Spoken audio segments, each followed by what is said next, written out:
যে সুমন, তুমি যদি আমার ছেলের বাঁচায় দাঁড়াও, আমার ছেলে 100-তে 100, আমার ছেলে আমার বুকে আসবে। প্রিন্স মামুনের দায়িত্ব নিলেন ব্যারিস্টার সুমন। ব্যারিস্টার সুমন মামুনের মাকে বলে, আপনি শান্ত হন, এর থেকেও বড় বড় কেস আমি হ্যান্ডেলিং করেছি। শুধু তাই না, ব্যারিস্টার সুমন আরো বলেন, আমার কেন জানি মনে হয় লায়লা সামনে তো এই রিপোর্টগুলো যথাযথভাবে দিতে হবে। এখনো আমাদের ধরেন একটা ক্রাইমের মানে লোক আসলো, তার যে আগে ক্রাইম আছে এটা এখনো ভালোভাবে পরিষ্কারই হয় না। আসসালামু আলাইকুম দর্শক, দেশ ও দেশের বাইরে থেকে যারা এই মুহূর্তে আমার ভিডিওটি ওপেন করেছেন সবাইকে অসংখ্য অসংখ্য ধন্যবাদ। দর্শক, প্রথমেই শুনবেন শিরোনাম। ব্যারিস্টার সুমন প্রিন্স মামুনের মামলা হাতে নিলেন। এদিকে ব্যারিস্টার সুমনকে অনুরোধ করলেন প্রিন্স মামুনের মা যে, বাবা, আমার ছেলের মামলাটা তোমার হাতে গেলে নিশ্চিত আমার ছেলে মুক্তি পাবে। এদিকে লাইলা বলেছে যে তার সাথে আমার একটা চুক্তিবদ্ধ হয়েছিল এই সম্পর্কের কারণে, সেখানে সেই চুক্তিবদ্ধ ভঙ্গ করে আমাকে বিয়ে না করার অপরাধে আমি এই মামলাটা রুজু করেছি। কিন্তু এই মামলার শেষ কোথায় এবং এই মামলার ব্যারিস্টার সুমন হাতে নেওয়ার মূল তথ্য কতটুকু যৌক্তিক এবং কতটা আইনত, যে জিনিসটা আমরা প্রকাশ পেয়েছি মিডিয়ার মাধ্যমে, যে ব্যারিস্টার সুমন এই মামলা হাতে নিয়েছে প্রিন্স মামুনের, এটা কতটুকু সত্যতা আছে এর মাঝখানে অবশ্যই ভিডিও শেষে আপনারা জানতে পারবেন। তবে কি ব্যারিস্টার সুমন সত্যি প্রিন্স মামুনের মামলা হাতে নিলেন এবং লড়বেন এই মামলার কাগজপাতি নিয়ে, নাকি ব্যারিস্টার সুমন শুধুই মানুষের কথা প্রসঙ্গে এই প্রশ্নগুলো এসে গেছে যে ব্যারিস্টার সুমন প্রিন্স মামুনের মামলা হাতে নিয়ে লড়তে যাচ্ছেন? এবং এই ভিডিওর কিছু যে স্ক্রিপ্টগুলো আছে এখানে কতটা বা যুক্তিকতার সঙ্গে ব্যারিস্টার সুমন প্রমাণ করতে চেয়েছেন যে প্রিন্স মামুনের মামলা উনি নিজে লড়তেছেন? আমাদেরকে এই সূত্রটা জানতে অবশ্যই একটু ধৈর্য ধরে এই ভিডিওটা দেখতে থাকতে হবে। চলুন আমরা ব্যারিস্টার সুমনের কিছু বক্তব্য শুনে আসি, তাহলে অনেকটাই ধারণা পেয়ে যাব আমরা। আইন আপনি যা ইচ্ছা করলেন, কিন্তু আইন প্রয়োগকারী সংস্থা বা আইনের যে প্রয়োগ, এই প্রয়োগটা যদি যথাযথ না হয় তাহলে শুধু আইন পরিবর্তন করে, আইন পরিবর্তন করলে একটা অংশ, তবে পুরাটা কিন্তু শুধু আইন প্রয়োগ করে, এই আইন পরিবর্তন করে হবে না। অভিযোগ গঠন, তদন্ত এবং আদালতে উপস্থাপন সব ক্ষেত্রেই দুর্বলতা প্রতারকদের পার পেয়ে যেতে সহায়তা করে বলে নিজের পর্যবেক্ষণ তুলে ধরেন তরুণ এই আইনজীবী। প্রতারণা যাদের হ্যাবিট, এইটাকে যদি এই বিচার বিভাগ এবং যারা এক্সিকিউটিভ বা আইন প্রয়োগকারী সংস্থা তারা যদি এই একসাথে হয়ে যদি এদের ব্যাপারে যদি মানে সম্মিলিত ব্যবস্থা নেন যে এরা গিয়ে হ্যাবিচুয়াল অফেন্ডার, তাইলে কিন্তু আদালতও কিন্তু এদের ব্যাপারে জামিন দেওয়ার ব্যাপারে বেশি কঠিন থাকবেন এবং বিবেচনায় আনবেন যে সে যেহেতু আগেও এরকম কাজ করছে। এটা হচ্ছে কি, আদালতের সামনে তো এই রিপোর্টগুলো যথাযথভাবে দিতে হবে। এখনও আমাদের ধরেন একটা ক্রাইমের মানে লোক আসলো, তার যে আগে ক্রাইম আছে এটা এখনও ভালোভাবে পরিষ্কারই হয় না কোর্টের সামনে। এটার জন্য তো আমাদের একটা ডিজিটাল সিস্টেম দরকার যে উনি আগে এই অপরাধের সাথে সংযুক্ত কিনা, সম্পৃক্ত কিনা, ওইটাও আমাদের এত অ্যাডভান্স না। বাংলাদেশে প্রতারণা। সুমন, তুমি যদি আমার ছেলের বাঁচায় দাঁড়াও, আমার ছেলে 100-তে 100, আমার ছেলে আমার বুকে আসবে। আমার নিজের বাড়ি, ও তো আমার ভাইয়ের মতন। লাইলার কিন্তু 2টা বিয়ে হয়েছে, আমরা জানতাম না। মামুনের সরলতা নিয়ে মামুনের টাকাগুলো আর অ্যাকাউন্টে নিয়ে ঢুকাইতো। আর তুই এখনই বিয়া ছাড়া তুই আমার মা ভাই বোন কেউরে দেখতে পারস না। আমি তো দেখছি গত 1 বছর ধরে বিয়ার ব্যাপারে আলাপ করছে। বিয়াতে সায়দনগর বাসা ভাড়া থাকতাম পরে যেমন অত একটা সেলিব্রিটি আমার বাসায় শত শত লোক দৈনিক আসতো। আসার পরে আমি আবার গ্রামে বাড়ির কাজ ধরছি। আমি তো মা, আমি না থাকলে তো বাড়িটা একবারে হয়ে জায়গা। আমি তো বাড়ির কাজ ধরছি, তো আমার গ্রামে গিয়া যাইতে হয় গা। গ্রামে যখন যাইতে হয় গা, তখন মনে করেন আমাদের বাসায় যখন লোকজন আসে তখন বাড়িওয়ালারা চিল্লাচিল্লি করে, আবার বাসা ছাড়ো। তো এই করতে করতে বাসা একটা ছেড়ে দিছি, মানে আরেক বাসায় গিয়ে উঠছি। সেই বাসা তো একই সমস্যা, মানে বন্ধু বান্ধব তো না করতে পারে না যে তুই আমার বাসাতে আবি না। যখন বন্ধুরা যদি একটা ছবি তুলতে আইতে চায় বা আসছে, মামুন কি কখনো বলতে পারবো যে আমার বাসায় আসবি না? এটা কি বলা সম্ভব? মামুন সেলিব্রিটি, এটার থেকেই আসতে আছে প্রশ্নটা। তখন আসতে আছে, তখন লাইলা আমার বলতে আছে, তখন এই লাইলার সাথে কিন্তু আগে তো একটু পরিচয় এমনি আসা, এমনি তখন হালকা পাতলা দেখা সাক্ষাৎ করে। আবার ওই যে একখানে বৈশা খায়, কন্টেন করে, এই সেই এই আর কি। তখন লাইলার বাসায় যায় নাই। তখন লাইলা এবার বলতেছে যে আন্টি, মামুন তো এই জায়গা থাকাটা নিরাপত্তা না, এই জায়গা থাকাটা খুবই রিস্কের ব্যাপার। আপনি থাকেন গ্রামে, বাড়ি টাড়ি করতেছেন, গ্রামে থাকেন। লাইলা আমার বাসা নিচে খালি আছে, মামুন আমার বাসায় থাকুক। আমি কি না, তোমার বাসায় থাকতে গেলে এটা কেমন দেখা যায়, খারাপ দেখা যাইতেছে না? আন্টিটা আমার নিজের বাড়ি, ও তো আমার ভাইয়ের মতন, সমস্যা কি? ও আমার বাসায় থাকুক, ও নিরাপদে থাকবো, ওর লিগে আপনার কোনো টেনশনই করা লাগবে না। এখন তো আপনার একটা ওইদিকে বাড়ির টেনশন করা লাগে, এইদিকে ওর টেনশন করা লাগে। ভাই হিসাবে নিয়ে গেছে। হ্যাঁ, আমার কাছ থেকে নিছে যেটা, আমি সত্য যেটা হেঁটেই বলবো। ও আমার আপনি বাড়ির টেনশনও করা লাগে, এইটা টেনশন করা লাগে। এই হিসাবে আমার কাছে থাকুক, ওর খাওয়া দাওয়ার আপনার টেনশন করা লাগবে না, ওর কিছুই টেনশন আপনার করা লাগবে না। যখন আপনি বাড়িটা কমপ্লিট হয়ে যাবো, তখন আবার মামুন আপনার কাছে চলে যাবে, সমস্যা নেই। আমি কি, এইটাও তো খারাপ না, ভালোই, এটা আমি মনে করছি। ঠিক আছে, তাহলে থাকো। গেছি, গিয়ে দেখছি লাইলার যে একটা রুম খুব সুন্দর করে ডেকোরেশন করিয়া খুব সুন্দর করে দিচ্ছে, ওর রুমটা খাট খুট ফালাই দিছে, সবকিছু করে দিছে। লাইলা যে ফ্ল্যাটে থাকতো ওই ফ্ল্যাটে না নিচে বা উপরে? ওই ফ্ল্যাটে ওই যে এই পাশে যে একটা সোফার রুম আছিল না, একটা সোফার রুম, ওই সোফার রুমটা মামুনের সবকিছু কমপ্লিট করে দিছিল, ওই রুমটা। আর ওই যে বড় যে বেডরুমটা, ওইটার ভিতরে লাইলা থাকতো ওর ছোট মেয়েরে নিয়া।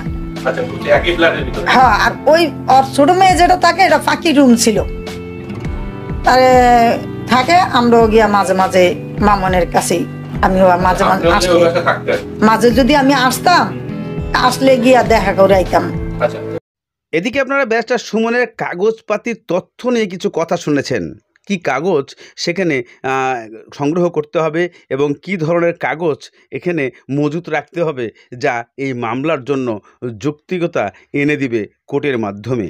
এদিকে প্রিন্স মামুনের মা যে বক্তব্যগুলো দিয়েছে, এই বক্তব্যগুলোর মাঝখানে কতটা যুক্তিকতার সঙ্গে বোঝা যাচ্ছে যে এখানে ব্যারিস্টার সুমন ইনভলভ আছে, যা ইনভলভ থাকলে আমরা প্রত্যেকটা কাজে এবং প্রত্যেকটা কথাই, প্রত্যেকটা ভাষায় বুঝতে পারবো। তবে আসলে কি এই প্রিন্স মামুনের মায়ের এই বক্তব্য সূত্র ধরে ব্যারিস্টার সুমন আমাদের এই নিউজের যে হেডলাইন, এর সঙ্গে কতটুকু যুক্তিকতা আছে, কতটুকু মিল আছে যে ব্যারিস্টার সুমন এই মামলা সত্যতা লড়তেছে এবং সত্যি লড়তেছে, আর কতটুকু বা এখানে সত্য প্রমাণ করা হচ্ছে যে ব্যারিস্টার সুমন সত্যি এই মামলায় জড়িত হয়ে গেছেন, নাকি এই মামলাকে কেন্দ্র করে আমরা কিছু মানুষ, কিছু ইউটিউবাররা যারা আছি, এটাকে একটা স্টেপ দিয়ে অথবা একটা ক্লিপ দিয়ে বানাতে চেয়েছে। ব্যারিস্টার সুমন এই মামলা নিয়েছেন। আপনারা এই মামলা সূত্র ধরে যদি যেতে থাকেন, তাহলে শেষ পর্যায়ে এটার আসল তথ্য প্রকাশ পেয়ে যাবেন। কেননা ব্যারিস্টার সুমন আপনারা সবাই জানেন যে উনি জনগণের দরদি, উনি গরিব অসহায় মানুষের পাশে, আর্তনাদ করা মানুষের পাশে দাঁড়াতে পছন্দ করে। আর সেই সূত্র ধরেই কি ব্যারিস্টার সুমন মামুনের পক্ষ নিলেন, নাকি এই সূত্রটা আপনারা এই ভিডিওর শেষ অংশে জানতে পারবেন। চলুন আরেকটু হ্যাঁ, এইটাই আমি বলতেছি, আমি আস্তে আস্তে বলতেছি, আপনারা শোনেন। পরে যখন এই কথাটা যখন বলছে লালায়, ঠিক আছে রয়েছে, যখন আমার বাড়ির কাজ কাম শেষ হয়ে গেছে, তখন আমি আবার বলছি যে এখন মামুন চলে যাইব। এখন যে চলে যাবে করে কইছে, এখন লাইলাই কইতেছে না, যাইতে পারবো না। কেন না যাইতে পারবো না? ও কি করতো, মামুনের ফেসবুকের আইডি বন্ধ করে রাখিয়া ওর আইডিতে সব ভিডিও ছাড়তো। তাহলে তোর বাংলাদেশে কেউ চিনে নেই? মামুন তো 10 মিলিয়ন অর্জন করছে আরো 3 বছর আগে। এখন মনে করেন সবাই এটা দিয়েই লাইলার এই ভিডিও সাথে সাথে লাইলার ভিডিওতে অনেক ভিউ হয়েছে, অনেক টাকা কামায়, অনেক ইয়া করে। মামুনের আইডিতে 2-3টা করে ছাড়ে, যেই টাকা আসে ওইটা দেয়, আমরা চলি। আর আমাদের বাড়িটা করছি আমি নিজে 8 লাখ টাকা 9 লাখ টাকা আমি নিজে জমাইছি। তখন লাইলার সাথে সম্পর্ক ছিল না, তখন জমাইছি, জমায় বাড়িটা করতে গেছি। তখন আবার একটা মামুনের প্রাইভেট গাড়ি কিনছিল না, মামুন নিজে টাকাটা কিনছে, তখন লাইলার সাথে সম্পর্ক ছিল না। ওই গাড়িটা বিক্রি করছি, ওগুলো বিক্রি করিয়া তারপরে আমি মনে করেন বাড়ির কাজগুলো করছি। এরপরে এখন যখন আমি কইতেছি না মামুন এখন থাকবো না, আমি গ্রামে চলে যাবো, তখন কয় গ্রামে গিয়ে কি কাজ করতে পারবো, গ্রামে গিয়ে তো আর কাজ করতে পারবো না, থাকো রয়েছে এখন, কোনো সমস্যা তো হয় না, কি সমস্যা? আমি না মানুষের আবার কানা কোচা করবো, খারাপ করবো না, খারাপ কিনা করবো, ও আছে আমার ভাইয়ের মতনই তো আছে, সমস্যা কি? না না কোনো বিয়ার ব্যাপারে কোনো আলোচনা করে নেই, কিছু করে নেই। গত এই 1 বছর ধরে বিয়ার ব্যাপারে আলাপ করছে। যখন কইতেছে আমার বিয়া করতেইব, তখন মামুন কইতেছে মানে তোর বিয়া করবো কেন, তোর তো বিয়ার করার আমার কোনো কথা হয় নাই, আর কোনো যুক্তি দেওয়া হয়নি, আর তোর বিয়া করবো আমি কোন স্বার্থকে? আর তুই এখনই বিয়া ছাড়া তুই আমার মা ভাই বোন কাউরে দেখতে পারস না, আমি তো দেখছি, দেখতে পারস না, ঠিক মতন টাকা পয়সা দিতে দেস না, সব তোর ওই অ্যাকাউন্টে নিয়ে জমাস।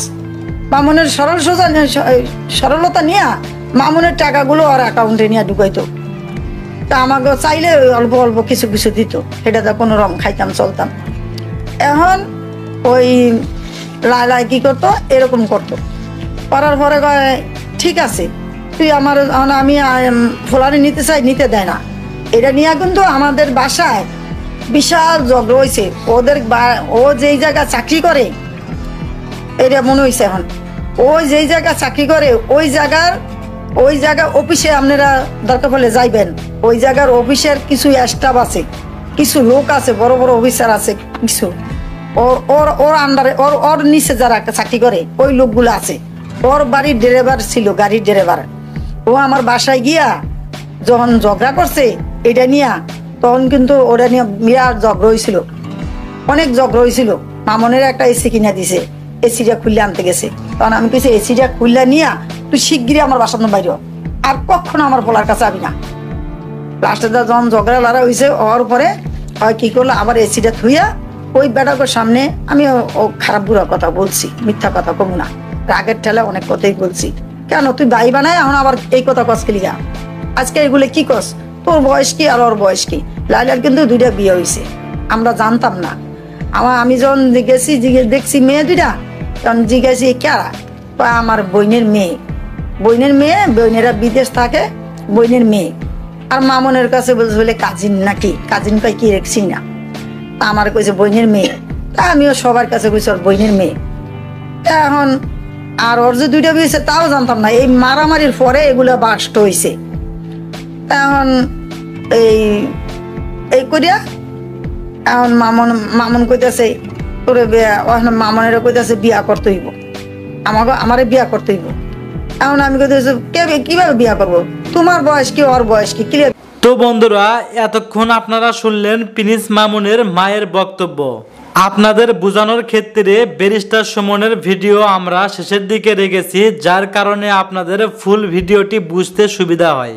তো বন্ধুরা চলুন এখন আমরা দেখে আসব লায়লা প্রিন্স মামুন এবং প্রিন্স মামুনের মাকে নিয়ে কি বললেন, সেই ভিডিওটি আমরা দেখে আসব। আপনি মামুনকে ছোট ভাই বলে তাকে বাসায় তুলেছেন, আপনাদের এতদিন পরে কেন মনে হলো? বিয়ের বিষয়টা এতদিন পর্যন্ত কেন এড়িয়ে গিয়েছিলেন? এই কথাটা যে অ্যাবসলিউটলি মিথ্যা কথা। আপনার বাসায় তো রুম ছিল, তাহলে আপনি অন্য সেসব রুমে মামুনকে থাকতে না দিয়ে কেন আপনার বেডরুমে নিলেন? ওরা চেয়েছিল যে তাদের ঢাকায় একটা বাড়ি হবে। সম্পর্কের অবনতি হবার পরে কেন এই প্রশ্নটা আসলো? আর আম্মুর সাথে আমার প্রথম দিন কথাতেই কথা হয়েছে, ভিডিও কল পর্যন্ত ওর নামে 2টি মামলা। একটি মামলায় জামিন হয়েছে এবং একটি মামলায় সে সম্প্রতি এই মুহূর্তে জেলে আছে, বন্দি আছে। এবং এই যে আমরা তো দেখেছি যে আপনারা বেশ ভালো ছিলেন, সেখান থেকে অবনতি ঘটলো এবং সেটা এখন বলতে গেলে কারাগার বা আদালত পর্যন্ত পৌঁছে গেছে।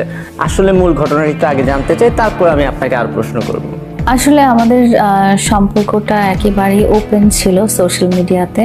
আমরা সবসময় ডিক্লেয়ার করে এসেছিলাম যে আমরা একটা ভালোবাসার রিলেশনে আছি, এবং একটা ভালোবাসা বা প্রেমের রিলেশনটার পরিণতি বা পরিণয় হয় কিন্তু বিয়ে, যেটার জন্য আমি আসলে অনেকদিন থেকে স্ট্রাগল করে আসছিলাম, এবং নানা রকম অজুহাতের কারণে যে এই জিনিসটা সম্ভব হয়ে আসে নাই, যার কারণেই আসলে আজকে আমাদের দুজনের এই অবস্থানে আসার। এদিকে ব্যারিস্টার সুমন যে মামলায় লড়ছে বলা হয়েছে, সেই সূত্র ধরে প্রিন্স মামুনের মা যে হাহাকার করতেছে অনলাইনে এসে, যে কান্নাকাটি করতেছে, এর সূত্র ধরে আমরা সূত্র খুঁজে বের করতে প্রস্তুত হয়েছি এবং তার প্রমাণ হাতে নিয়ে আমরা উপস্থিত করেছি।